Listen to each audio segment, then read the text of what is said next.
Assalamualaikum warahmatullahi wabarakatuh. Halo teman-teman semua, hari ini saya dan rekan saya akan membahas materi mengenai relasi dan fungsi. Pertama, kita akan berkenalan dengan relasi.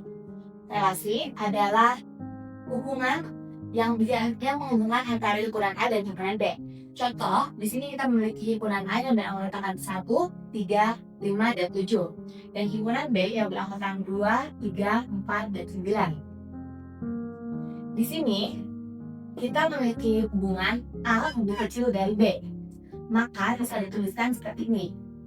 1 lebih kecil dari 2. 1 lebih kecil dari 3. 1 lebih kecil dari 4.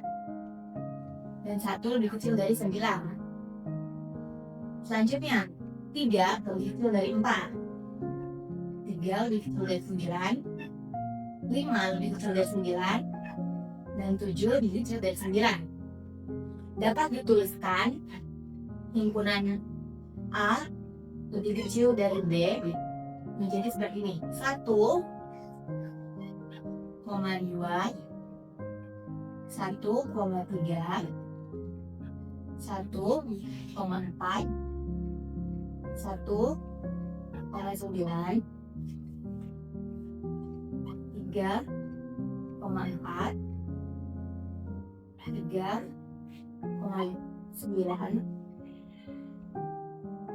5,9, dan 7,9. Selanjutnya, kita akan mempelajari tentang fungsi.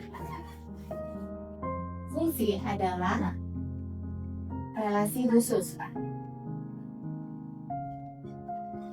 yang menghubungkan setiap himpunan pertama atau domain dengan satu dari himpunan kodomain. Contoh, fungsi dinotasikan sebagai berikut. Fx di mana X adalah domain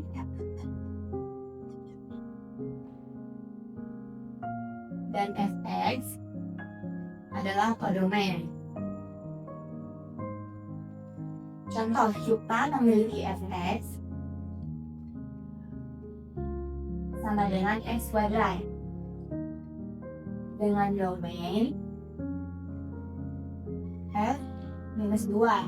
Maka X-nya kita buat menjadi minus 2 kuadrat sama dengan 4.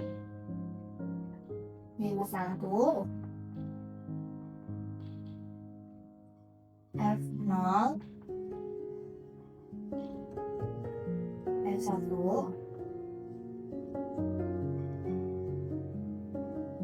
F2. Maka ini adalah domain dan ini adalah kodomain. Maka bisa dituliskan menjadi berikut. Minus 2, 4, minus 1, 1, 0, 0, 1, 2. Ini adalah hasil dari Fx sama dengan X kuadrat. Nah, bisa kita lihat di sini ada 0, 1, dan 2.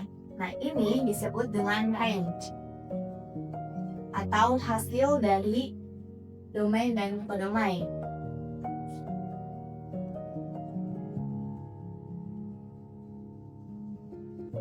Baik, selanjutnya, suatu fungsi bisa dinyatakan dalam beberapa bentuk.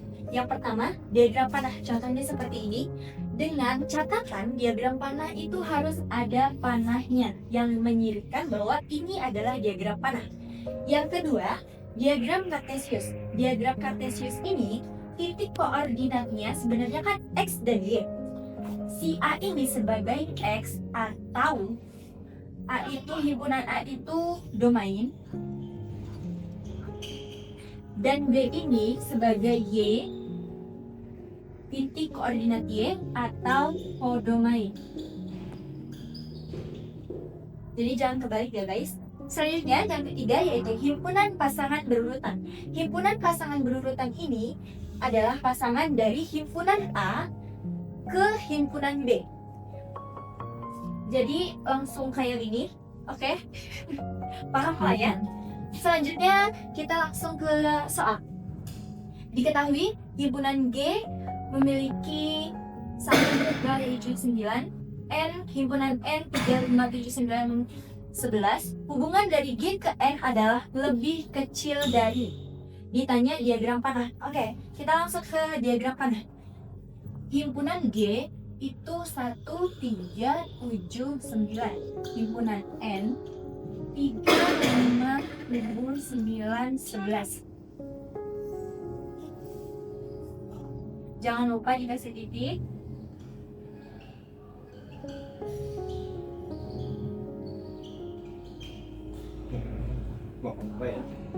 Lalu lebih kecil dari, kita tulis lebih kecil dari. 1 lebih kecil dari 3, benar. Oke. Jangan lupa tanda-tandanya.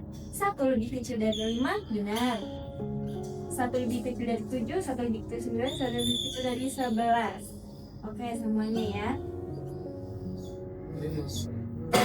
Yang kedua, 3. Apakah 3 lebih kecil dari 3? Tidak. Jadi, langsung ke 3 lebih kecil dari 5. Oke, sorry. 3 lebih kecil dari 7, 3 lebih kecil dari 9, 3 lebih kecil dari 11. Yang ketujuh, 7 lebih kecil dari 3? Enggak.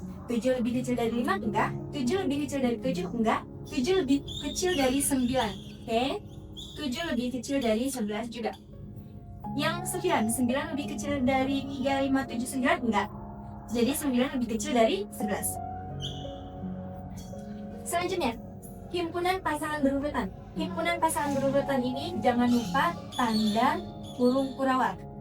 Dalam kurung kita tulis 1, kan ini himpunan G ke himpunan N. Jadi G-nya 1, N-nya 3. Lanjut 1,5, 1,7, 1,9, 1,11 dan seterusnya. Oke, jangan dan seterusnya ya. 1,5, 1,7, 1,9, 1,11. Selanjutnya 3,5, 3,7, 3,9, 3,11. 3,5, 3,7, 3,9, 3,11 dan 7,9, 7,11. 7,9, 7,11. Oke, maaf. Lalu 9,11. Karena 9,11. Itu tanda kurung kurawal yang tuh. Oke. Yang ketiga, ditanya koordinat kartesius. Karena nggak cukup, jadi kita ke sini. Set. Buat titik koordinatnya, jangan lupa bahwa yang ini adalah koordinat X. Koordinat X pasti domain. Jadi domainnya adalah G. Jadi di titik G. Dan yang ini adalah kodomain. Kodomainnya adalah N. Jadi ini N. Oke. Lalu kita tulis angkanya. G itu 1, 3, 7, 9 dan N itu 3, 5, 7, 9, 11. Oke? Koordinat kartesiusnya kita cari titiknya. 1 ke 3 titik, 1 ke 5 titik, 1 ke 7, 9, dan 11. 7, 9, dan 11. Oke, selanjutnya 3 ke 5, 7, 9, 11. 3 ke 5, 7, 9, 11. Selanjutnya 7 ke 9 dan 11. 7 ke 9 dan 11. Dan yang terakhir 9 ke 11. Oke, selesai.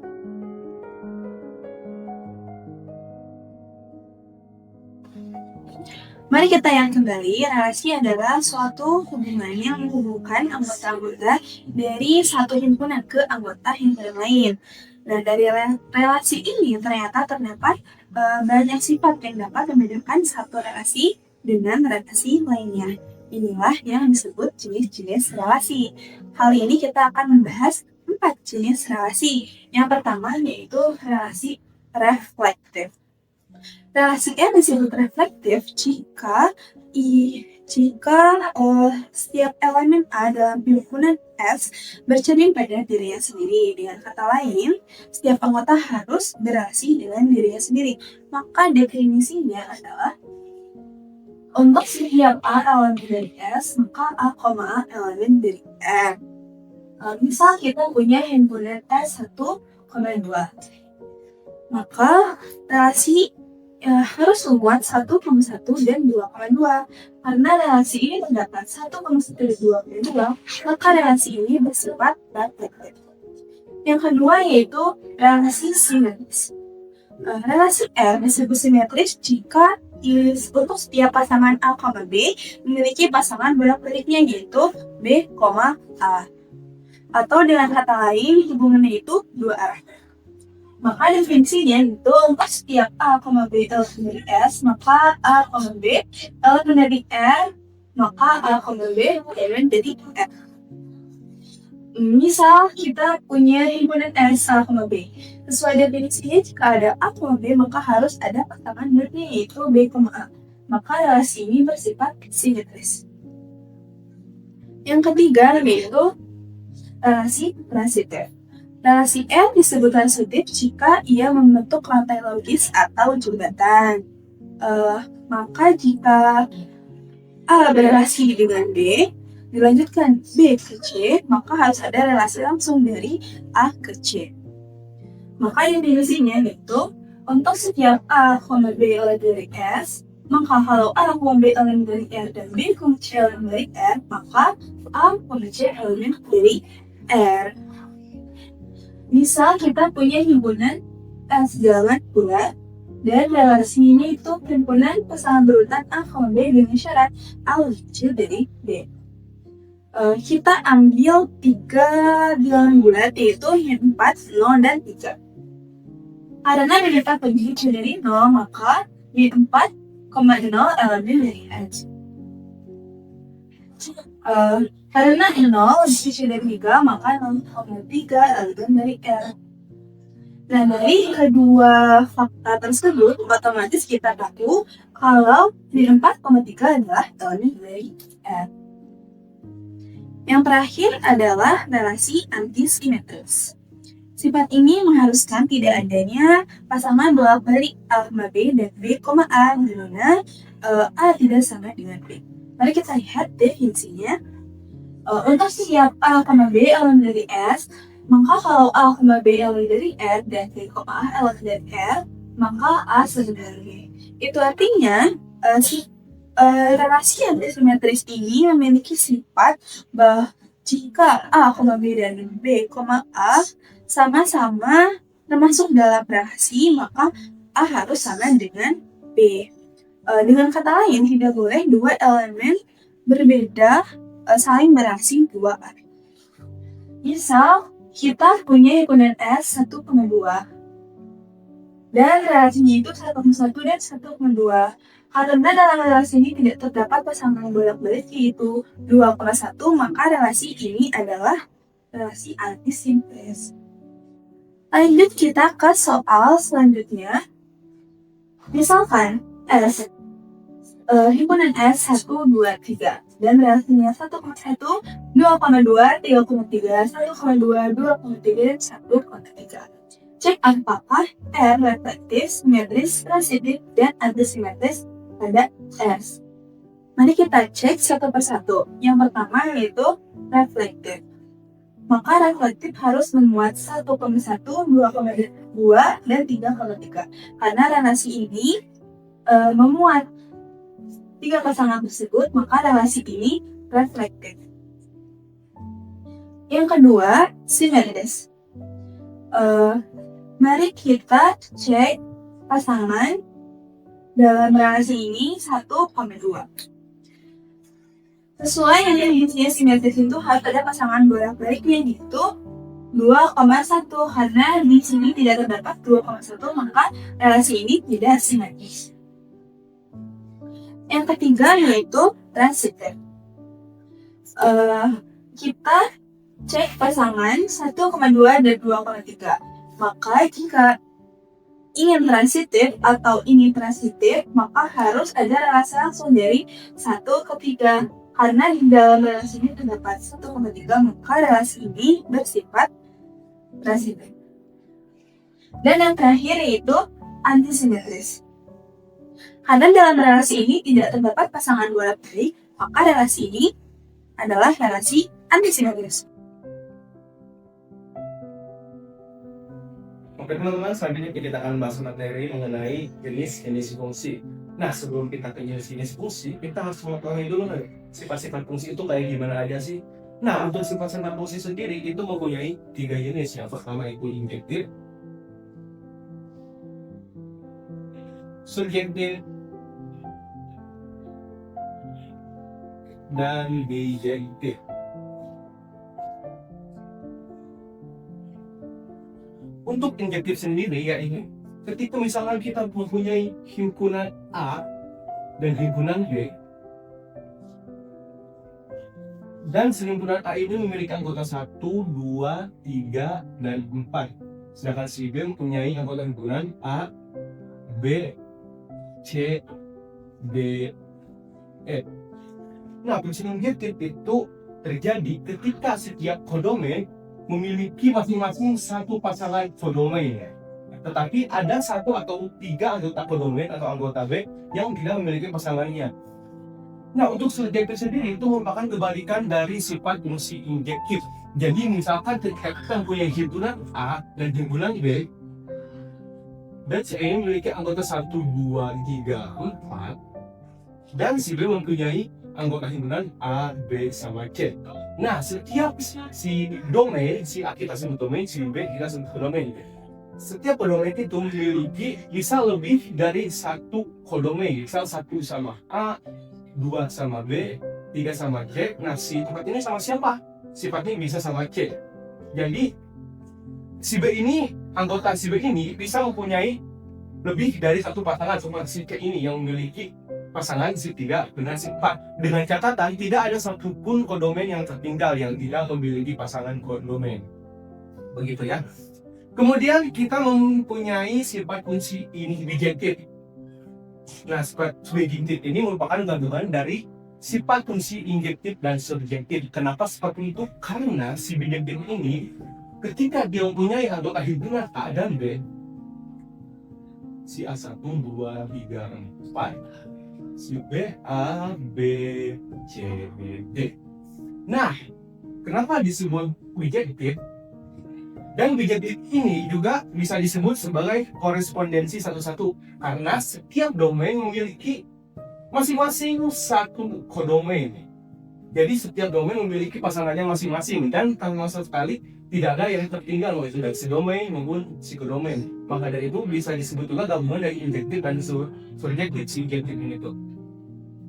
Oke, sekarang kita masuk ke jenis-jenis fungsi. Fungsi sendiri mempunyai beragam bentuk ya, tapi sekarang kita akan mempelajari 3 aja, yaitu fungsi kuadrat, linear, dan trigonometri.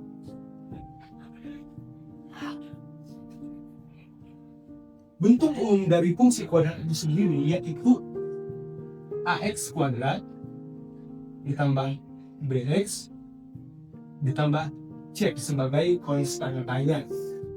Dalam fisika sendiri kita mempunyai persamaan fungsi posisi terhadap waktu, yaitu kita asumsikan si posisi ini sebagai s ya, s sama dengan. Nah, kemudian jika si fungsi s ini diturunkan, si fungsi kuadrat ini diturunkan, maka si Proses dalam waktu ini akan menjadi fungsi kecepatan. Supaya sama dengan PO plus AT. Yang dimana si PO plus AT ini jika dalam fungsi maka akan menjadi fungsi linear. Nah, si linear ini sendiri memiliki bentuk umum AX ditambah B. Nah, si AX tambah B ini bisa kita implementasikan dalam fungsi kecepatan terhadap waktu ya. Kita bisa asumsikan si T ini sebagai X, AX, dan si PO ini sebagai B begitu ya. Jadi fungsi kecepatan terhadap waktu itu merupakan salah satu contoh dari fungsi linear. Kemudian fungsi trigonometri. Bentuk umum dari fungsi trigonometri ini ada A sin X dan A cos X. Nah, seperti itu ya. Nah, sekarang kita akan membuat grafik dari ketiga bentuk fungsi ini. Oke teman-teman, sekarang kita akan belajar bagaimana cara membuat grafik berdasarkan fungsi-fungsi yang kita pelajari tadi. Nah, untuk pertama kita akan membuat grafik dari fungsi kuadrat. Di sini kita punya kuadrat di depan X plus 4. Nah, kita pertama untuk membuat grafik itu kita membuat tabel dulu. Nah, tabel itu isinya apa? Tabel ini isinya nilai X dan nilai Y. Nah, misalkan nih kita punya nilai X 0. Nah, si 0 ini kita masukin ke fungsi kuadrat yang tadi. Maka kita nyamakan di sini 4 ya. Nah,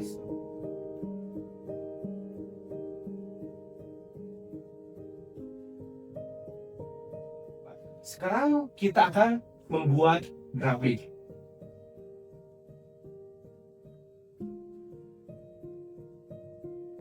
Oke. Pertama-tama kita lihat 0. Jika X 0 maka Y-nya 4. Berarti kita bikin di sini. Ketika X-nya 1 maka Y-nya 1. Berarti di sini ya. Ketika X-nya 2 maka Y-nya 0. Berarti di sini. Ketika X-nya 3 maka Y-nya 1. Berarti di sini. Kemudian jika X-nya 4 maka Y-nya 4. Maka kita buat titik di sini. Kemudian kita tarik garis melengkung, maka kita hasilkan grafik seperti ini. Oke, dapat dipahami ya teman-teman? Oke, sekarang kita akan membuat grafik dari fungsinya. Di sini kita punya 2x min 1. Kita buat lagi di sini. Misalkan si x-nya itu min 2. Berarti kita akan dapatkan min 2 kali 2 min 4 min 4 dikurang 1 sama min 2 kali itu min 4 min 4 dikurang 1 min 5. Maka si min 5. Maka kita bikin lagi garis lurus bikin lagi garis lurus seperti tadi. Ketika x min 2 ini min 5. Berarti kita buat lagi titik di sini. Di sini ya. Di sini. Kemudian ketika X min 1 maka Y yang 3 maka titik lagi di sini. Ketika si X nya 0 maka si Y yang min 1 berarti di sini. Ketika si X nya 1 Y nya 1 berarti di sini. Sama kayak tadi. Kemudian ketika X nya 2 maka Y nya 3 berarti di sini.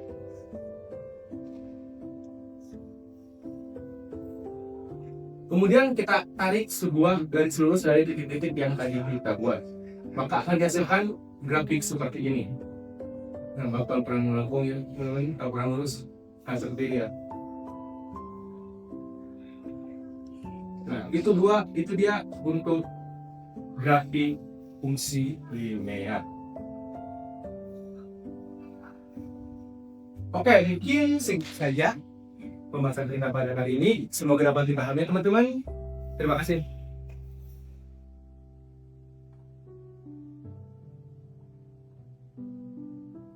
Oke, selanjutnya kita bahas untuk membahas yang antar fungsi. Jadi seperti yang kita tahu kalau misalnya penguapan itu ada kali ditambah, dikurang, dibagi, dan dikali. Jadi gimana cara kita melakukan pengoperasian antara dua fungsi? Contohnya kita bisa lihat di sini, kita punya fungsi x dan fungsi gx. Gimana cara kita melakukan operasi tersebut? Jadi misalnya kita mau contoh yang pertama untuk penambahan. Jadi misalnya ada fungsi ditambah g ini. Gimana cara kita ngitungnya? Jadi kita bisa melakukan masing-masingnya dulu, baru kita nambah. Seperti fungsi kita tahu cari fungsi x dulu, baru ditambah dengan fungsi g. Contoh kita punya fungsi x itu adalah 2x min 1 ditambah x tambah 1. Kita bisa untuk mencari nilainya ini jika kita tambah itu dengan masing-masing dulu. Jadi kita masing-masing ini dan masing-masing ini. Jadi misalnya kita punya x-nya itu sama dengan 1. Jadi misalnya itu seperti ini kan. Nah baru deh masuknya nilai ininya. Terus dulu deh. Terus dulu untuk fungsinya. Ini bentuknya itu masih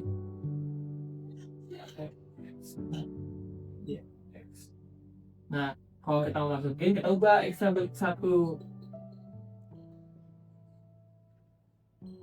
Kita masukin ya fungsi masing-masing. X sama dengan 1 kurang 1 bisa 1 tambah 1. Nah, kalau operasi biasa ini 2 diubah 1 ditambah 1 ditambah 1 dengan 3. Nah, untuk pengulangan itu hampir sama. Lanjut. Ya. Oke. Untuk pengulangan itu sama, tapi kita cuma ubah aja simbolnya jadi ke Ini sama saja. bisa gini ya. Ini kita ulang. Sampai sini seperti hanya ditambah kali ini 2x itu dikurang di sini ya. Jadi ini punya fungsi x, ini punya fungsi dx. Jadi ini kita seperti tadi tulis dulu fungsi normalnya berapa, lalu kita substitusikan angka satunya di masing-masing x-nya. Jadi ini dikurang. Nah ini jadinya 2 dikurang 2 dengan 1 kurang 2 sama dengan ini 1 seperti itu. Kalau ini tentu dikurang. Nah gimana kalau misalnya ada dua fungsi yang dibagi?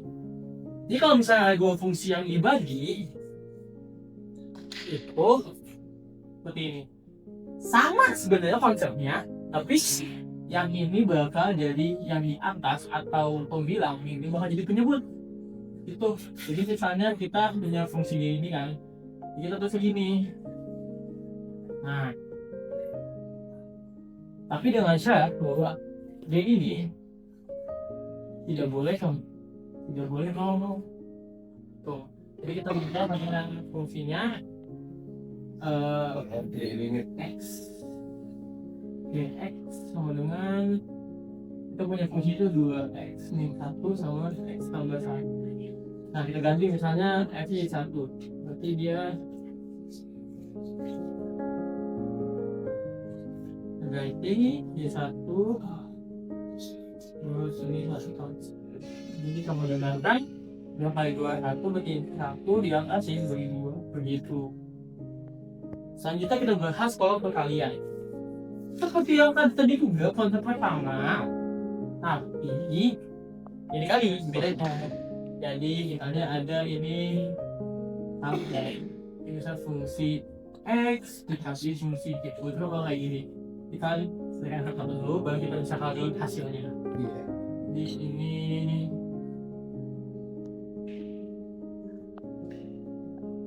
yang 1 dikali sama ya sama satu nilainya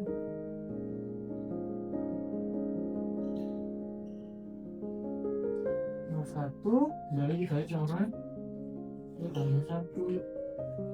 2 kali 1 2 dengan 1 berarti ini jadinya 1 dikali sama 1 tambah 1 2 dikali 1 sama dengan 2 selesai. Terus juga ada sebenarnya yang paling sering muncul itu adalah fungsi komposisi.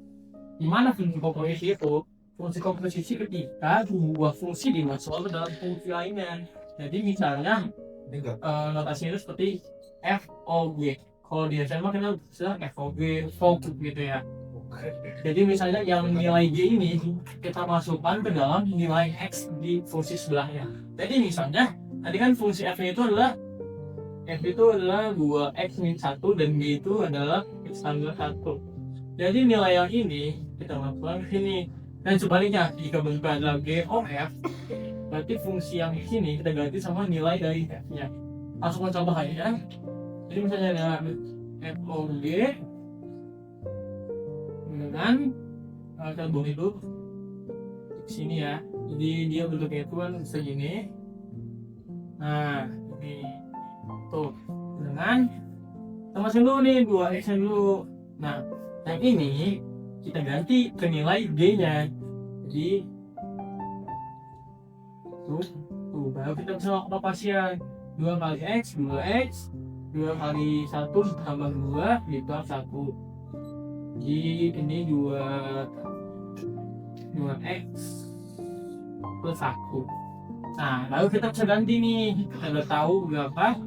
Misalnya kita masukin jadinya g nya 1 gitu, x 1 terusin aja di di sini dengan 3 gitu. Nah,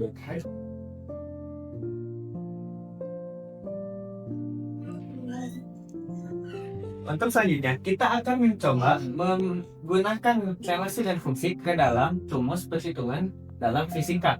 Contohnya untuk mencari voltase, di mana I dikali R. V ini sebagai variabel terikat dan kita akan menggunakan I sebagai variabel bebas. Untuk R, misal kita ketahui R sama dengan 20 OHM. Nah, kita misalnya fungsi F terhadap I sama dengan kita masukkan rumus yang tadi I dikali R. R yaitu 20, jadi kita tinggal ganti I dikali 20 untuk fungsi F terhadap I. Jika F sama dengan 2, maka kita tinggal mensubstitusikan 2 ini ke dalam I. F 2 sama dengan 2 dikali 20 sama dengan 40. Untuk satuannya tadi ini coba mencari tegangan atau V. Wow, 40 wow. Dan untuk selanjutnya kita ambil contoh mencari kecepatan. Kecepatan sama simbolnya V. V sama dengan V0 tambah kecepatan dikali waktu. Kita akan mengambil variabel bebasnya adalah waktu, di mana A percepatannya adalah 10 meter per second kuadrat. Kita ambil contoh percepatannya itu 10 meter per second kuadrat. Mana kecepatannya? Jika posisi awalnya adalah diam, maka V nolnya V awal adalah 0. Jika dia sudah laju, maka kita tinggal tambahkan dengan kecepatan awal tadi. Nah, V ini sebagai kita fungsi T sama dengan V. Ini untuk penyesalan, untuk kecepatan. Maka fungsi T sama dengan V0 V awal ditambah percepatannya tadi 10 dikali T. Jika fungsi terhadap T nya adalah 3, waktunya adalah 3 detik selesai. Kita substitusikan ke dalam T. 3 ini ke dalam T tadi, karena ini adalah fungsi F terhadap T. Tinggal kita substitusikan ke dalam T dengan kecepatan awalnya adalah 0 karena dia dalam posisi diam. 0 ditambah 10 dikali tadi F 3. T-nya dicoba menjadi 3. Dikali 3.